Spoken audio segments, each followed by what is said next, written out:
Full House of Cards, a Cardinal Times media production. I'm Martine Sharif, bringing you a range of content from issues 5 and 6. In our March Madness video, follow our reporters Morgan, Haley, Francis and Sophia as they interview people about who they think will win the men's and women's March Madness. Hey Cards! It's the most wonderful time of the year! It's March Madness time. Let's go! We want to hear from you. Which men's and women's teams do you think are going to win the tournament this year? Probably Purdue. They got the big guys, so I gotta live with them. I'm feeling Purdue this year. Michigan. Ducks, always Ducks.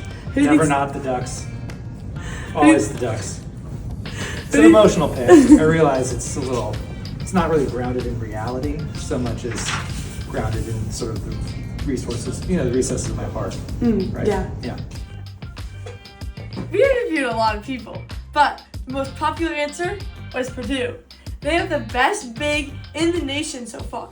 But if you've known anything from watching March Madness, it's that anything is possible. I'd have to say UConn has a pretty good chance of winning. South Carolina. I'm going to throw one out there. I think UConn's going to do all right. And I'm going to throw something in there, probably like LSU. Does LSU have a good girls team? Yeah, they do. So These are Final Four matchups. But who knows who's going to win? Oregon State, easy pick. let's go, AJ! I feel like South Carolina has it in the bag. Nova Cats, for sure, 100%. Also not necessarily grounded in reality and 100% grounded in the fact that one of my best friends played women's basketball at Villanova. Wow. South Carolina. Stanford. We asked many kids at Lincoln who they think is going to win Women's March Madness. Many kids didn't have an answer. Why is that? Per game, men have over 4,600 people in attendance, compared to only 1,600 for women. So let's change that. Let's tune in to Women's March Madness this month. Go Do you agree Cars. with people's predictions? Let us know who you think will win, and go Cars!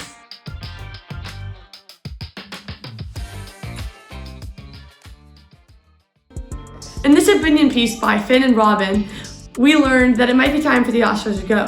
With a decrease in viewers and a sense of unfairness, fewer people tuned in to watch the show this year. We were gonna make a video about people's Oscar predictions, but while conducting interviews, we realized that nobody even cares about the Oscars. So now we're making a video about why no one cares about the Oscars. Do you care about the Oscars? Sure. No.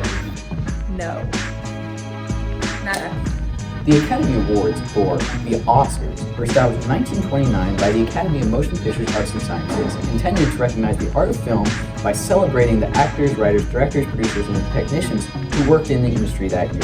For nearly a century, it was a TV ratings juggernaut, attracting an average of 40 million viewers each year. Viewership peaked in 1998 with 55.3 million people tuning in according to Nielsen ratings. Unfortunately, since 1998, viewership has been decreasing steadily each year, with an all-time low in 2021. Why the sudden disinterest in what was once one of the biggest TV events of the year? The easy answer is that people just generally don't watch live television anymore. We live in an era where TV shows and movies can be streamed anytime, anywhere, and aren't broken up by 5 minutes of ads for every 10 minutes of content.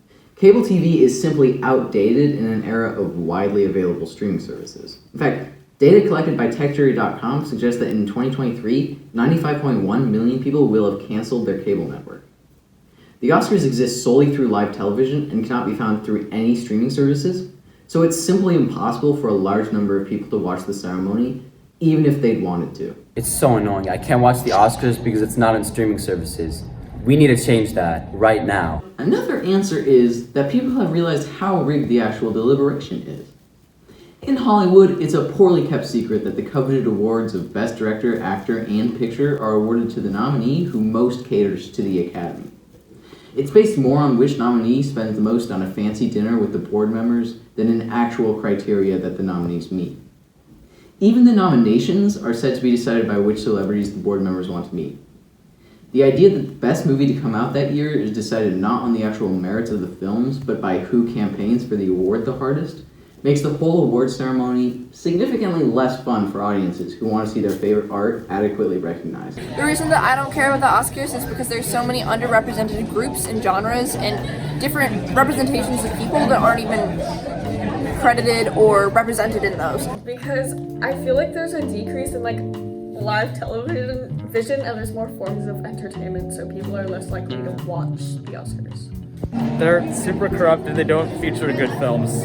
So the Academy is actually just like the people who make the movies and all their friends. So really the only people they're actually platforming are just the people that they're friends with, because it has no like actual standing on whether they're like artistically good movies or not. It's just who they're friends with. If they nominated more indie films or highlighted smaller producers and film-making companies, then maybe I would be interested, but I've already heard of most of the films that were nominated. Because I find them not entertaining. At the end of the day, the main takeaway is, maybe we don't need the Oscars anymore. With the rise of social media, people are more able than ever to highlight films that they love, recognize performances that move them, and point out groundbreaking artistic choices. People who truly love film don't really need the Oscars to tell them how to feel about the industry. And seeing as the award is essentially meaningless already, the Oscars' name recognition and industry sway is kind of all it really had going for it. Maybe it's time to just let the Oscars go. Or not.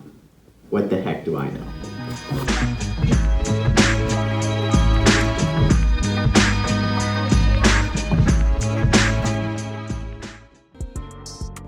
Next, we hear from reporters Kelly Pinkstaff and Arteen Sharif on what it's like going to a school where English is not your first language. Kelly and Arteen, take it away. Hey Cards! Today we're going to be introducing you guys to our English language learners here at Lincoln. It's important that we acknowledge these hardworking people because of their abilities to balance both school and a new language. And it's important that we make sure they don't feel excluded, and we are always here to support them. Our LHS ELL students are awesome, first of all, so I just highly recommend that any student get to know them, ask them some questions about themselves.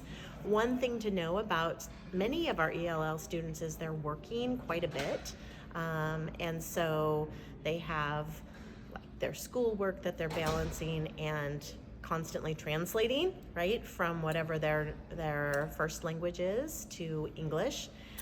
And so it's like, takes a lot of time to do that. And so sometimes the schoolwork takes them longer because of that translation. And on top of that, they're also working and developing all kinds of really great working skills, but it's a lot to balance. So sometimes they're super busy, but they're very friendly and caring and nice, and I recommend that students get to know them. I love working with our ELL students in the College and Career Center and thinking about their future goals and plans, and they always have interesting experiences and stories to share. And so I love sort of giving them space to speak those stories and hear those stories. My name is Natsuko. My pronouns is she, her. What is your language of origin? Japanese. How long have you been learning to speak English? 2 years. Where were you born? In Tokyo. And in what situations do you find yourself using your language? Talk with my mom and my family. Okay, thank you. My name is Iskandar. What's your language of origin? I'm from Turkey. My native language is Turkish and Russian at the same time. Do you speak any other languages? Russian. I'm learning German. How long have you been learning to speak English? Since I started to school in Turkey. Where were you born? Ankara, the capital of Turkey. In what situations do you find yourself using your language of origin? Sometimes while talking with my friends and with my family. Hello, my name is Luis. My pronoun is he and him. Yeah.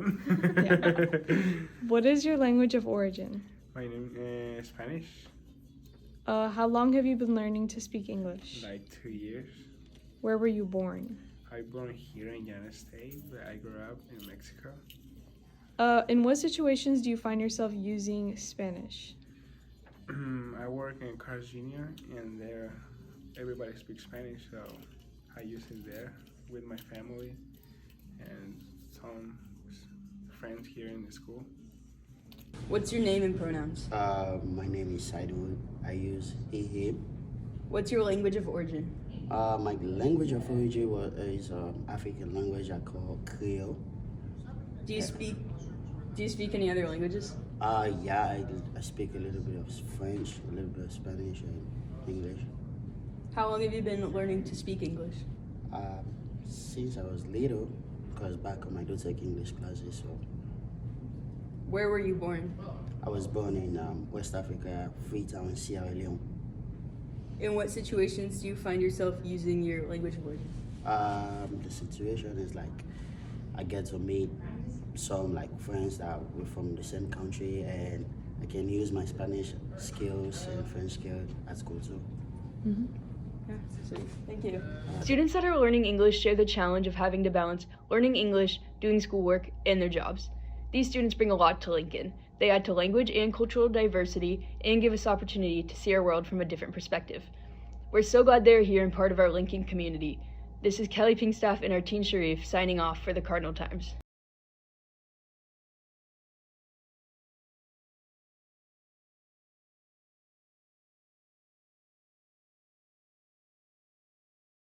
And now we turn to our correspondents, Alex Perry and Jasper Hodge, where they tap into the word on the street, asking, what's better, Apple Music or Spotify? And I, for one, am very excited.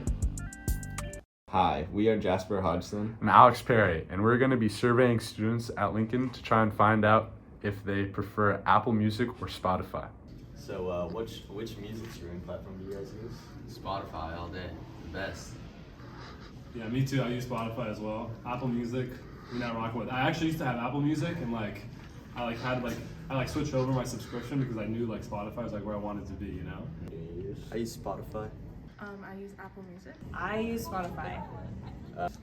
I use Apple Music. Are you happy with your choice of Spotify? I'm very happy with my choice of Spotify. I think it's better than Apple Music, better than SoundCloud. I think it's the best out there. I love Spotify. Yeah, I'm super happy with it. Most of the people I know use Spotify, and so it just feels easy. So you guys are happy with your choice? Very happy. Yeah, I'd never go to Apple Music. That's just like, that's cringe, bro. Okay.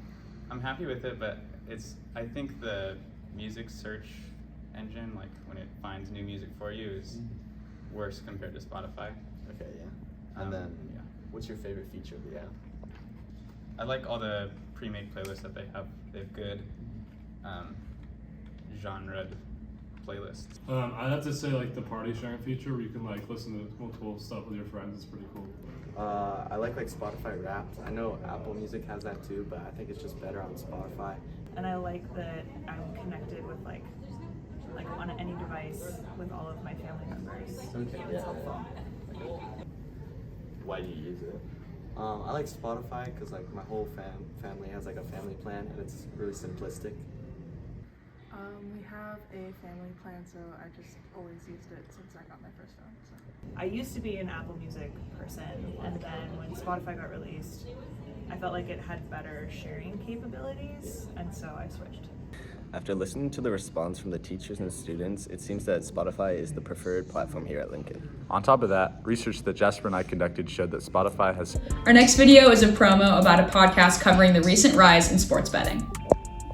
Our final feature is on spring sport athletes at Lincoln High School. Hear from reporters Jack Reynolds and Ava Rispler. The spring season quickly approaching, many athletes are starting to get ready for their sport. From baseball, softball to golf, tennis, and more, athletes are super excited for better weather and the competition that awaits. I'm Ava Rispler, that's Jack Reynolds behind the camera, and we interviewed Coach Detman and Coach Watson to hear their coach. Hey, my name is Eric Detman. I'm the head track and field coach at Lincoln High School. This is my 10th year with the program. I'm really excited for all of our kids this year. We always have a pretty good turnout. We've been averaging about 100 kids a week or so from a practice standpoint. So excited to see the fruits of that labor pay off in the spring. On the girls' side, we're going to try to win our 7th district title on the road. On the guys' side, we're hoping to walk away with the title. Roosevelt triumphed last year. And then we also will be in the running to win a trophy on both sides. We're really excited about that. So should be a really good year. Really looking forward to it. Kids have been getting after it. So really excited to see what they look like this season. Hi, I'm CJ Watson, the head baseball coach at Lincoln High School. This is my 9th year at Lincoln.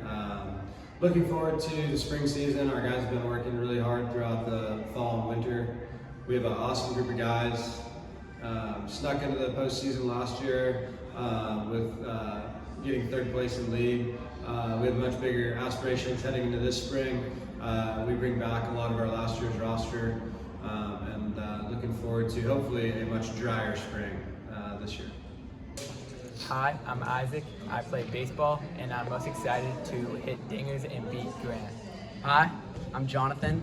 I play tennis and I'm most excited to kill the competition. I'm Miles Boston. I play lacrosse and I'm most excited for game day.